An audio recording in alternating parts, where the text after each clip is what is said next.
You're listening to the One Man Show Network. Welcome to the MMA Fight Picks podcast with your host, Aaron Weinbaum.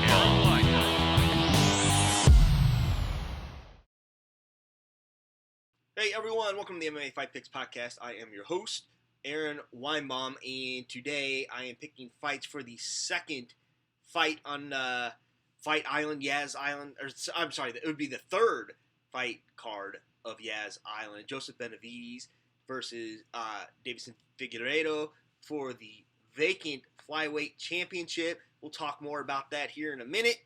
But if you are on the Periscope, feel free to jump on in and help pick some fights. And I see my mic's coming a little low there, so I apologize about that because, I can see why. Yeah, I don't have the correct setup right now. Unbelievable. Let's audio. There we go. I have an audio backup of this, and everything's going to be all right. Everything's going to be just fine. I do apologize if you are watching the fights that are currently taking place. It's probably just going to be a half an hour of the announcers, and I'm going to go ahead and do this podcast anyway, and I'm going to be done before the fights start. If the fights do start, let me know. I'm going to hop off of here. But like I said, if you're on Periscope, help me pick the fights. Always some technical difficulties here and there, but hey, like as Max Holloway says, it is what it is.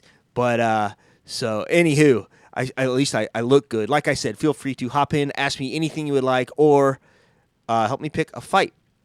So this is, like I said, the third event on Fight Island, but it's hashtag UFC Fight Island 2. So first up at Bantamweight. So these guys are coming in at Bantamweight, and I do need to make sure. Yep, Brett Johns and Montel Jackson. No, not that Montel Jackson. I think it's a fighter, Montel Jackson. But so anyway, let's talk about this first. So I think this is another case of two guys that don't want to cut weight, and I don't blame them. I think that things are not ideal for weight cutting there, but I'm not there. I do know that Chris Fishgold missed weight for tonight's fight, which is kind of strange. But Jared Gordon, of course, made it. I am looking forward to that fight, but we're not talking about that. We're talking about So these guys are. I just double checked here. These guys are both featherweights that are fighting at bantamweight. So I assume they just don't want to cut weight is the thing, and that's cool. I like it. Why do it if you don't have to? There's not a title on the line. There's not a title contention on the line, unless you're Conor McGregor, I suppose. But taking a look at Brett Johns first. He just beat Tony Gravely. Before that, 2 losses to the tops of the bantamweight division: Pedro Munoz, Aljamain Sterling. Before that, he won every fight. So, and some good wins too. Joe Sato, you may remember him challenging T.J. Dillashaw for the title back in the day. Albert Marias. So, looking at Montel Jackson, I'm not as familiar with him. But he has had several fights in the UFC, and he's had some notable wins, too. Philippe Claras, Andre Sukamouth, Brian Kelleher by submission. This is back in 2018. He did lose a decision against Ricky Simon. Ricky Simon is no slouch. So, this is to me, this is kind of a pick'em. But I like Brett Johns. I think I think that fighting the tops of the division like he did, and taking them to decision. Both these fights with Sterling and Munoz went all the way to decision. I think we'll give him the edge here, and subsequently, I think he wins this fight. The uncrowned lightweight champion of the world, Joe Duffy, the man to have beaten Conor McGregor back in the day, taking on Joel El Fenomeno. Let's see if I got that right. El Fenomeno Alvarez. I say I got a lot of looky-loos here, so feel free to help me pick this fight because I am not so familiar with Joel El Fenomeno Alvarez. He does, believe it or not, have 2 UFC fights under his belt. So a loss against Damir Ismagulov and a win against Danilo Belliardo. So going back to Joe Duffy here, and probably the best fight I ever saw him in was I'm going to see how long ago this was now. 2016. My gosh, that fight against him and Dustin Poirier went back to 2016. It was a loss, but gosh, it's kind of crazy. That fight was violent, man, and I just remember I thought Joe Duffy's face was broke. I thought these guys were just battered and bloody. And then, he comes back and beats Mitch Clark, beats Rizzo Medati, and then it loses, of course, to James Vick and then Mark Diakes. I can't ever say his name correctly. But El Fenomeno, he's fought a bunch of guys I don't know. And I'd like to think this is kind of a way to get Joe Duffy back in there a little bit. And, he's always got that name value because he does hold a win over Conor McGregor. And I like to think he's going to win this fight. I do have a question on Twitter. Thank you for asking. Jared Gordon or Fish Gold, I think he's trying to ask me. So if you listen to the last podcast, I did pick that fight. And, I was leaning one way, I was leaning the other. But in the end, I think I like Jared Gordon in this fight. He did make all the way to championship weight. I know he's got some strange things going on with his coaches and whatnot, but I don't know, man.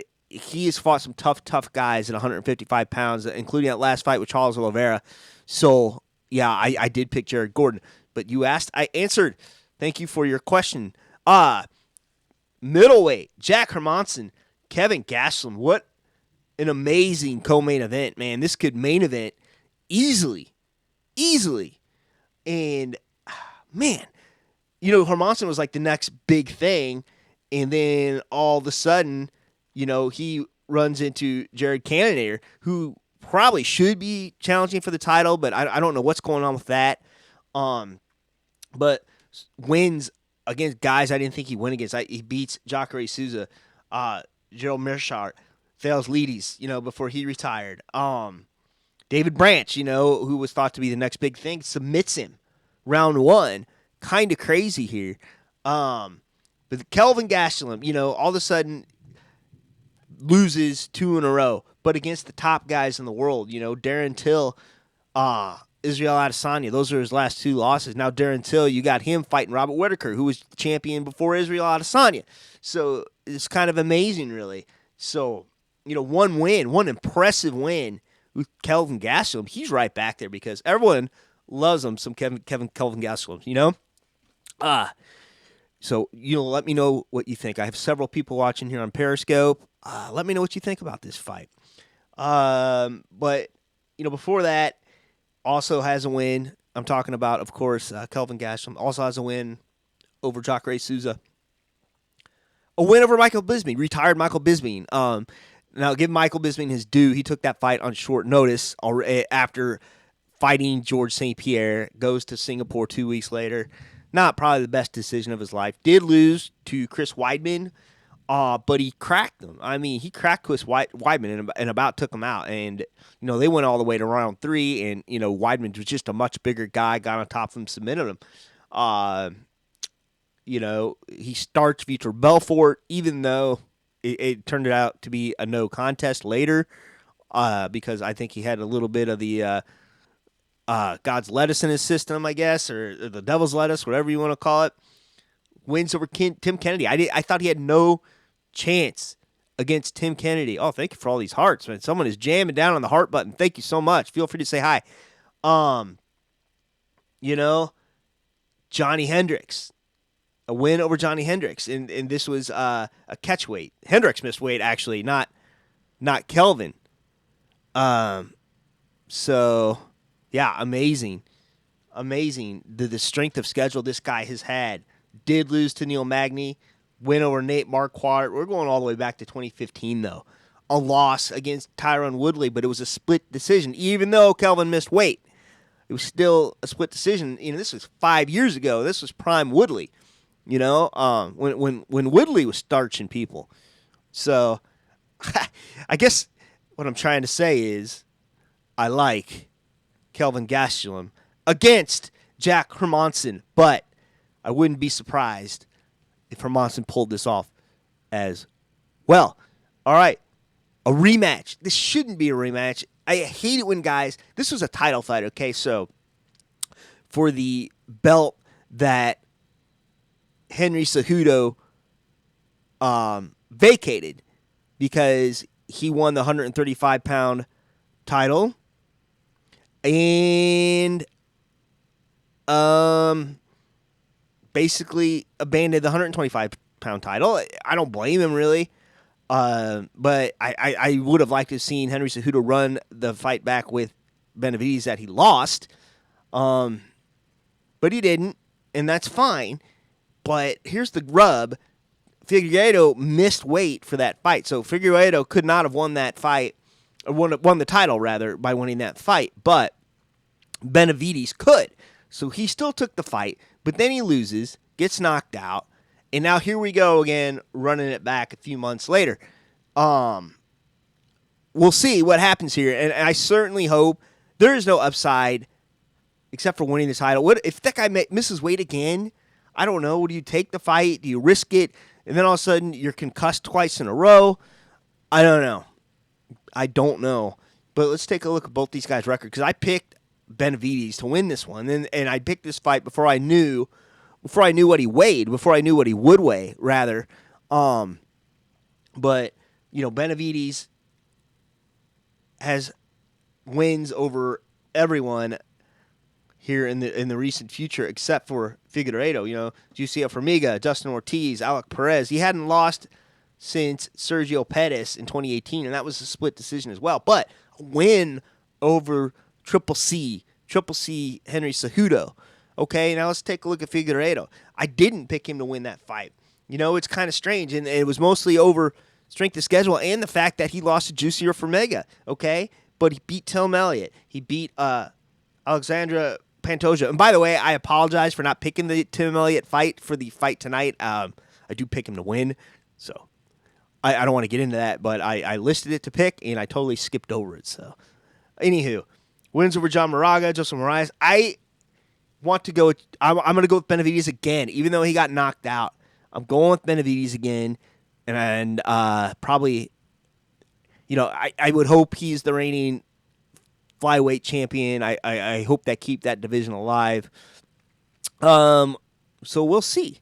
Wow, lots of people watching. Okay, well, if there are no more questions, I guess I'm going to go ahead and end this. So enjoy the fights tonight. I hope I didn't take you away from any of the prelims. And until next time, until next week, where I pick some more fights, shalom.